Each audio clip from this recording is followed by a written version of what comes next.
Who can remember the nonsense and the political lies that led to the carless days because of the oil shock and the diminishing supplies of oil?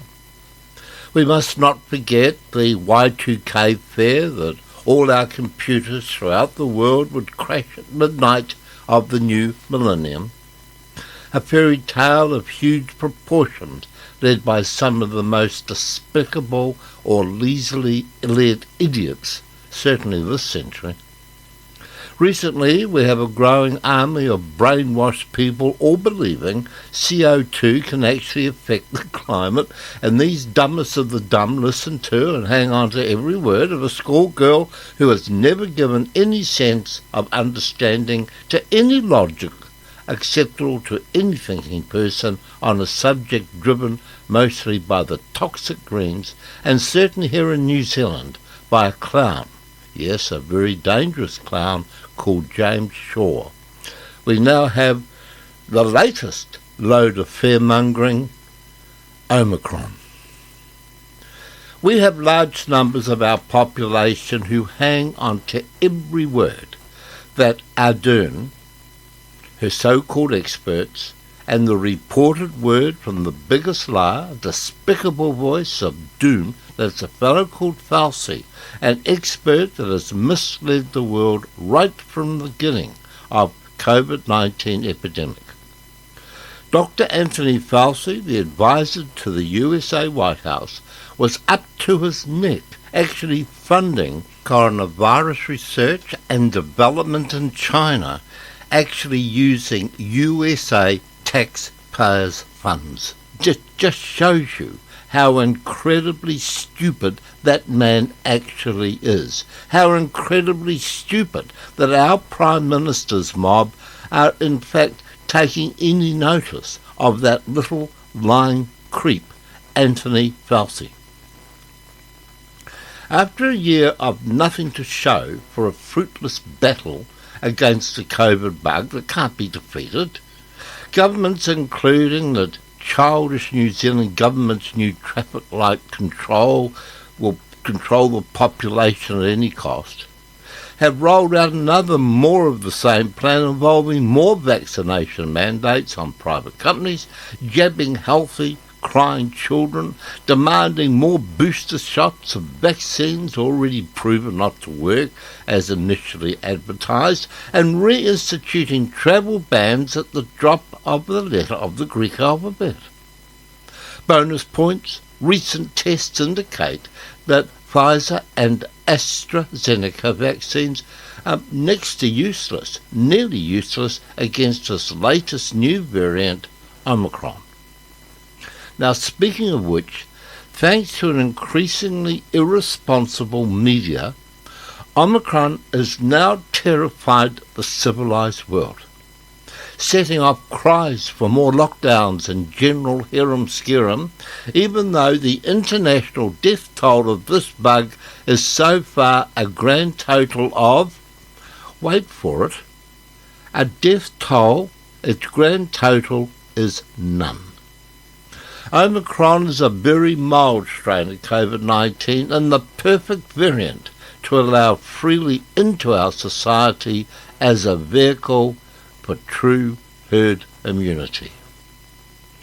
The knowledge that Omicron could be our saviour and our way out of this mindset administration continue with this ludicrous instructions that include work from home orders, face mask mandates and proof of vaccination in large public venues. You can bet that bunch of PM cohorts have more oppressive plans here just around the corner if and when they can apply it. If any government can lift borders without changing the lockdown status of red and orange at those borders, who the hell is pulling whose leg? This is proof that logic and common sense is non-existent in the hall of Ardern's bullshit. We have, with the help of this despicable mainstream news mostly financed by the government, funding to make sure that the news is only published or promotes the Ardern's bullshit, the bullshit to New Zealand's most dumbed-down population. A population who will apparently believe being vaccinated is the answer to one's safety of COVID-19. Yet these people still happily wear non-effective masks and believe the unvaccinated are the only ones able to spread the virus.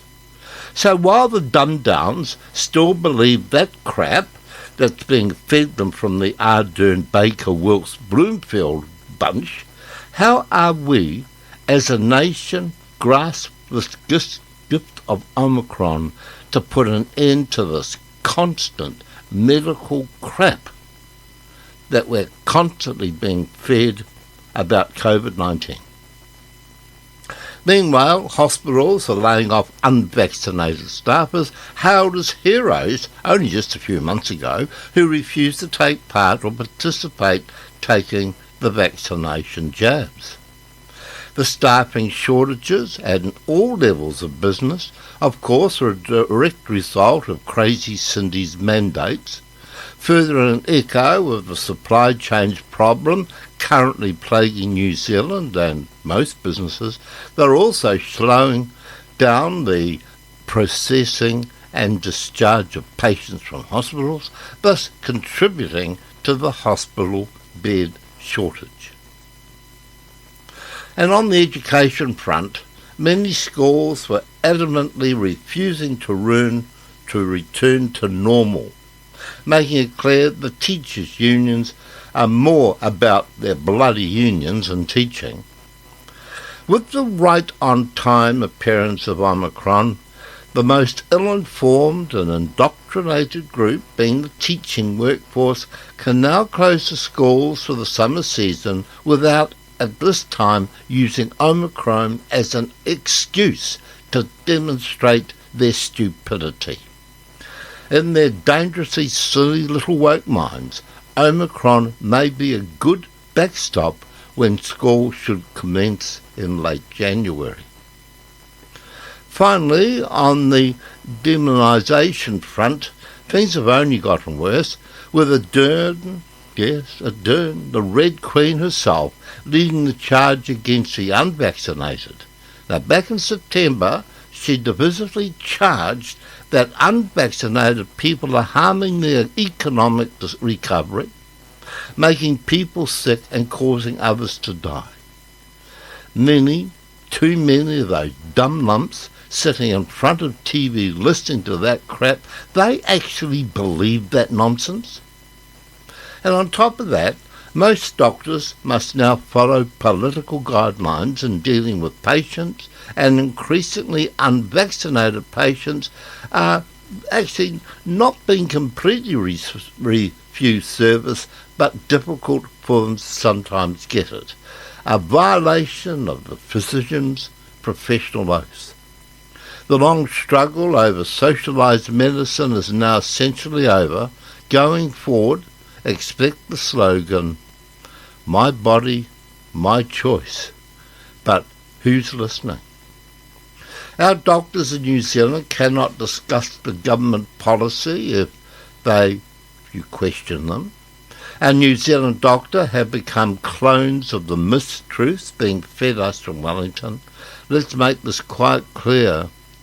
I believe the doctors, as much as anyone else, in a position of authority, they are taking the piss.